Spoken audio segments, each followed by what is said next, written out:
आज के इस वीडियो लेक्चर में हम पार्ट 1 सुभाषितानी का पुनराभ्यास कराने जा रहे हैं, क्योंकि ये सुभाषितानी तो पढ़ा दिया गया है लेकिन कुछ बच्चों को अभी भी क्लियर नहीं हो पाया है, वो समझ नहीं पा रहे, इसलिए उनका कहना है कि मैम एक बार फिर से पढ़ा दीजिए।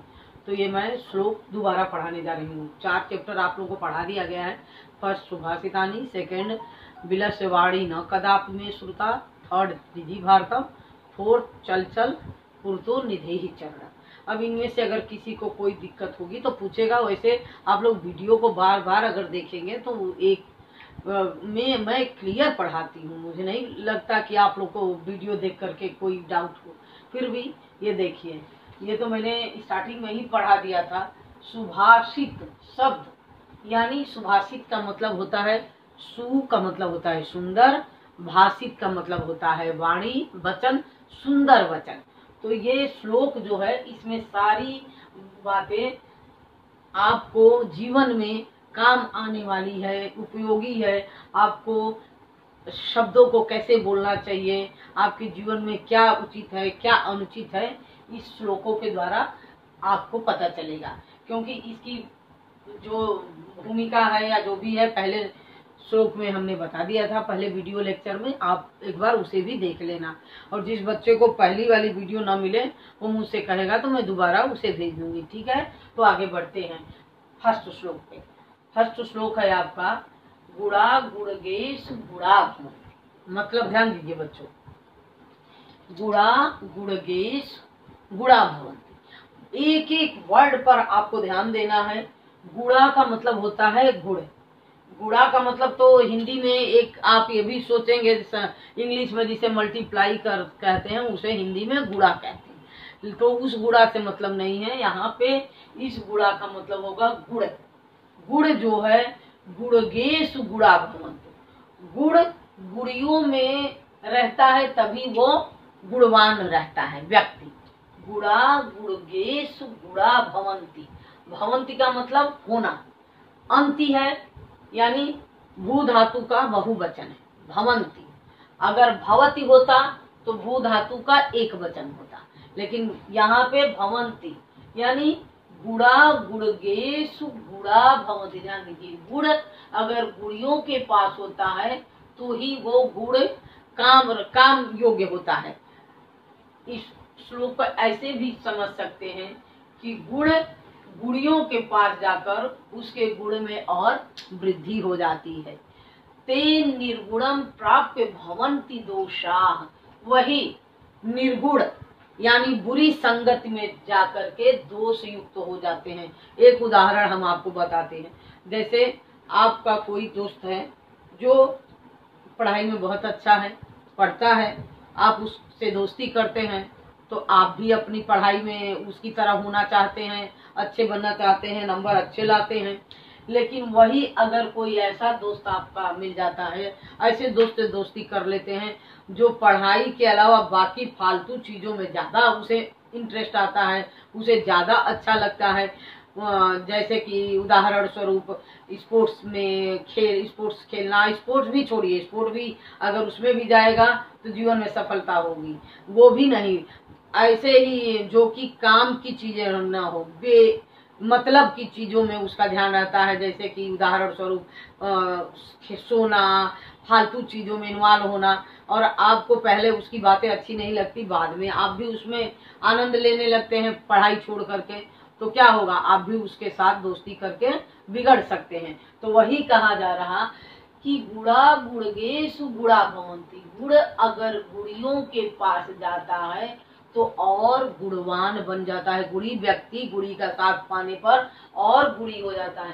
ते निर्गुणम प्राप्य भवंती दोषा, वही निर्गुण का साथ पा करके दोष युक्त हो जाता है। उदाहरण स्वरूप अब यहाँ पे उदाहरण दिया है कि सु मतलब सुंदर, स्वाद मतलब स्वाद, तोया मतलब पानी। सुस्वाद तोया प्रभवंती नद्या, सुंदर जल लेकर पहाड़ों से जब नदियां निकलती हैं तो बड़ी मीठे जल होते हैं उनका, तो मीठा जल लेकर प्रभवंती मतलब बहने वाली नदी। समुद्र आसाद्य भवंत अपेया, समुद्र में मिलकर अपेय हो जाती है, यानी खारी हो जाती, पीने योग्य नहीं रह जाती, मीठा जल लेकर बहने वाली नदी। वही उदाहरण स्वरूप ये बताया जा रहा कि अच्छे व्यक्तियों का साथ अगर आपको मिलेगा तो आप अच्छे होंगे, अगर वही किसी बुरे व्यक्ति के साथ मिल जाता है तो आपके अंदर भी बुराई आ जाती है। नेक्स्ट श्लोक देखिए, साहित्य संगीत कला विहीना, यानी साहित्य संगीत और कला से रहित व्यक्ति, जिसको न तो साहित्य मतलब पढ़ाई भी नहीं, उसके अंदर कोई ज्ञान है, संगीत का ज्ञान नहीं है, कला का ज्ञान नहीं है, तो इससे रहित व्यक्ति साक्षात पशु के समान है। पुच्छ विषाण हीना, पुच्छ मतलब पूंछ और विषाण मतलब सिंह, हीना यानी रहित, पुच्छ और सिंह से रहित साक्षात पशु के समान है। ऐसा व्यक्ति जिसको न साहित्य न संगीत न कला का ज्ञान है, वो साक्षात पशु है, बिना पूंछ और विषाण मतलब सिंह से रहित। तृणम न खादन अपि जीव माना, यहाँ पर व्यंग किया गया है कि तृणम न खादन अपि जीव माना, वो जीव घास न खाते हुए भी जीवित है, मतलब यद्यपि वो घास नहीं खा रहा फिर भी जीवित है। देखिए व्यंग, तद भागधेयम परम पशुना, पशुओं के लिए बड़े ही सौभाग्य की बात है कि उनकी घास बच जा रही। अगर मनुष्य घास खाने लगता तो पशु बेचारे तो भूखे मर जाते।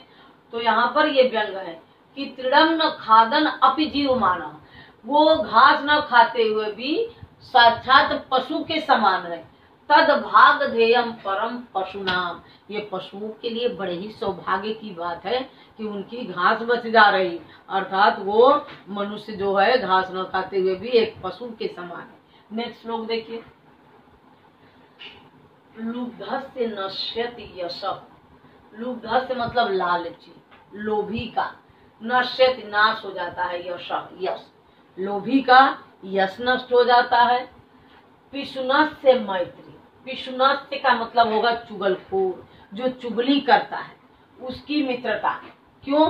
क्योंकि आपका दोस्त है और आपकी शिकायत जाकर के उससे करता है, उसकी शिकायत उससे करता है, तो जाहिर सी बात है आप ऐसे दोस्त तो बनाएंगे नहीं जो आपकी शिकायत ही करता रहे, तो दोस्ती खत्म हो जाएगी।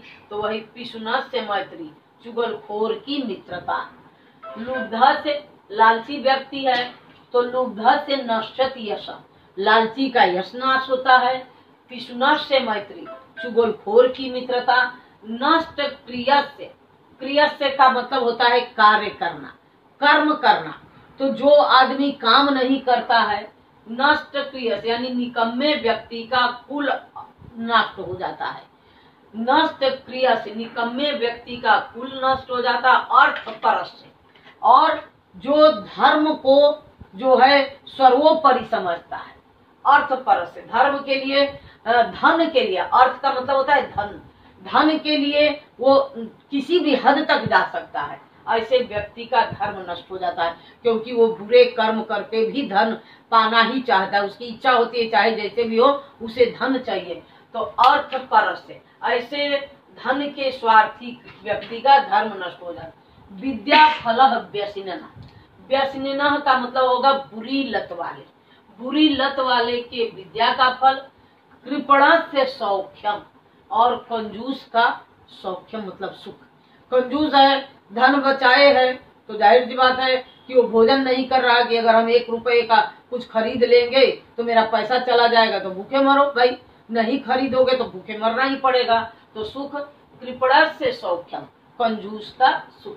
राज्य प्रमत्त सचिवस्य, राज्य मतलब राज्य, नर मतलब राजा, प्रमत्त सचिवस्य, प्रमत्त मतलब बुरे कार्यों में लगे हुए, प्रमत्त मंत्री वाले राजा का राज्य नष्ट हो जाता है। प्रमत्त विचार वाले, बुरे कार्यों में लिप्त रहने वाले मंत्री के राजा का राज्य नष्ट हो जाता है। नेक्स्ट श्लोक देखिए,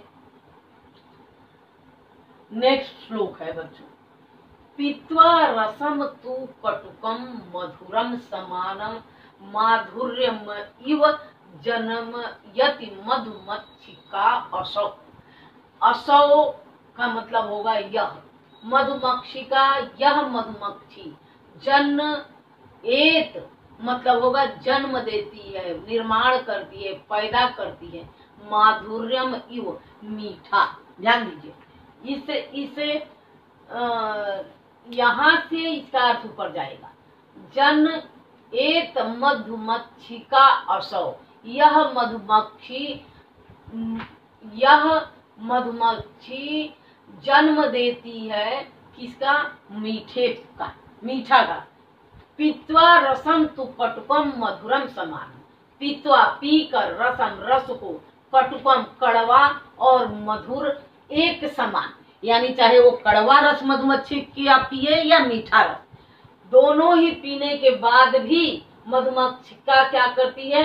माधुर्यम इव, मीठा ही शहद का निर्माण करती है। चाहे उसे कड़वा रस दे दिया जाए या मीठा फूलों का रस मधुमक्खी का, जाहिर सी बात है, सबको पता है कि शहद कहाँ से मिलता है। मधुमक्खी का कई खोते से जो बनाती है उसी से हमें शहद की प्राप्ति होती है। लेकिन शहद सारे का स्वाद कैसा होता है? मीठा ही होता है, कोई भी शहद कड़वा नहीं होता। जबकि मधुमक्खी का जो है वो फूल से रस लेती है, किसी फूल का रस मीठा होता है, किसी फूल का रस कड़वा होता है, उसके बावजूद भी वो मीठे रस का ही निर्माण करती है।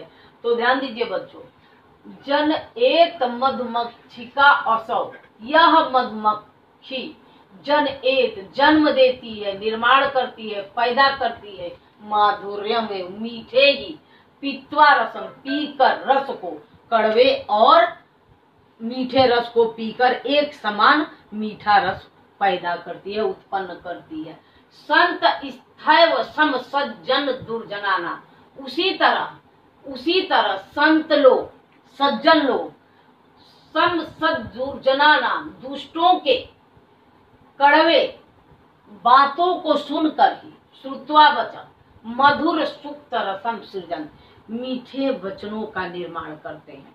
मतलब जिस तरह मधुमक्खी चाहे कड़वा रस पिए या मीठा रस पिए, एक समान मीठा रस का ही निर्माण करती है, शहद का। उसी तरह सज्जन लोग, संत स्थैव सम सज्जन दुर्जनानाम, सदुष्टों की और सज्जनों की वाणी सुनकर भी, वो श्रुत्वा वचन सुनकर भी, मधुर सुक्त रसम मधुर वाणी का ही सृजन निर्माण करते हैं, अर्थात मीठी ही वाणी बोलते हैं।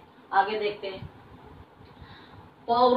विहाय मतलब त्याग देना, पौरुषम पुरुषार्थ को, यही दैवम अवलंबते।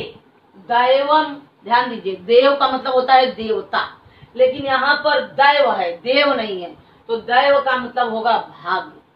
दैवम अवलंबत मतलब सहारा लेना, पौरुषम विहाय पुरुषार्थ का त्याग करके। जो व्यक्ति अपने पुरुषार्थ का त्याग करके भाग्य के सहारे रहता है, जैसे कोई कहता है ना कि भाग्य में होगा तो ये होगा, भाग्य में होगा तो वो होगा, तो जो व्यक्ति अपने पुरुषार्थ का त्याग करके, विहाय त्याग करके, पौरुषम पुरुषार्थ का, जो व्यक्ति पौरुषम पुरुषार्थ का, परिश्रम का, विहाय त्याग कर, दैव अवलंबते भाग्य का सहारा लेते हैं। प्रसाद मतलब होता है महल, प्रसाद मतलब जो भगवान का प्रसाद होता है वो नहीं, वो तो प्रसाद होता है। यहाँ पे प्र पे आ की मात्रा है, प्रसाद मतलब महल में, सिंहवत उस शेर के महल में रखे हुए उस शेर के समान है। तस्य मूर्धिन जिसके, मूर्धिन मतलब सर पर, तिष्ठन्ति बैठता है, वायसाह मतलब कौवा। बताओ, शेर के सर पर कौवा बैठ रहा है, किस शेर पे? जो महल में रखा है। जिस तरह से पुरुषार्थी व्यक्ति अपने पुरुषार्थ का त्याग करके, पुरुषार्थी व्यक्ति अपने पुरुषार्थ का विहाय त्याग करके दैव अवलंबते भाग्य का सहारा लेते हैं, उसके साथ वैसा ही होता है जैसे महल में रखे हुए सिंह के मूर्धिनम सर पर तिष्ठन्ति वायसा कौवा बैठता है। आगे श्लोक देखिए, आगे का श्लोक है, पुष्प यानी फूल, पत्र पत्ते, फल फल, छाया छाया, मूल जड़, वलकल पेड़ की छाल, दारू भी लकड़ियां, धन्या महिरुहा ऐसे वृक्ष को धन्यवाद है। एसाम विमुखा, जिससे विमुख का तात्पर्य है निराश होकर, यान्ति नहीं जाता है, न अर्थिनाम का मतलब याचक, मतलब अगर कोई उसके पास जाता है तो ऐसा धन्यवाद देने वाला ये वृक्ष है जो कुछ न कुछ देता ही है। कोई भी अगर याचक इस धन्यवाद देने वाले वृक्ष के पास जाता है तो वो उसे फूल दे देता है, पत्ता दे देता है, फल देता है, छाया देता है, जड़ देता है, अपनी छाल तक दे देता है, दारू भी है, लकड़ियां देता है जलाने के लिए।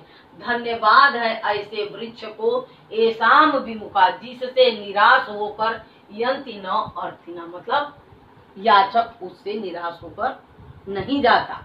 आगे देखते हैं। चिंतनीय ही विपदाम आदा इव प्रतिक्रिया। चिंतनीय, सोचना चाहिए, चिंतन करना चाहिए। विपदाम, विपत्ति, आदा इव, आने से पहले, मतलब विपत्ति के, समस्या के, कठिनाई के आने से पहले ही उसका उपाय सोच लेना चाहिए। न कूप खननम युक्तम प्रदीप्ते वह्न्यागृहे। आग घर में लगने के बाद कुआं नहीं खोदना चाहिए, क्योंकि आग तब तक घर पूरा स्वाहा हो जाएगा जलकर। पहले ही पानी भर लेना चाहिए कि आग लगे तो तुरंत बुझा दिया जाए। तो यही कहा जा रहा है प्रस्तुत श्लोक में कि विपदाम आदा इव, विपत्ति आने से पहले ही चिंतनीय, उसका उपाय, प्रतिक्रिया, उपाय सोच लेना चाहिए। न ही कुआं खुदाई करनी चाहिए घर में आग लगने के बाद। ठीक है, ये श्लोक एक बार वैसे भी मैं पढ़ा चुकी हूँ, आज ये पुनराभ्यास था। अब अगर किसी बच्चे को डाउट होगा तो पूछेगा। ठीक है, आज बस यहीं तक। अगले वीडियो में आपके कहे अनुसार मैं लेकर आऊंगी आपको जो पढ़ना होगा। Okay, thanks.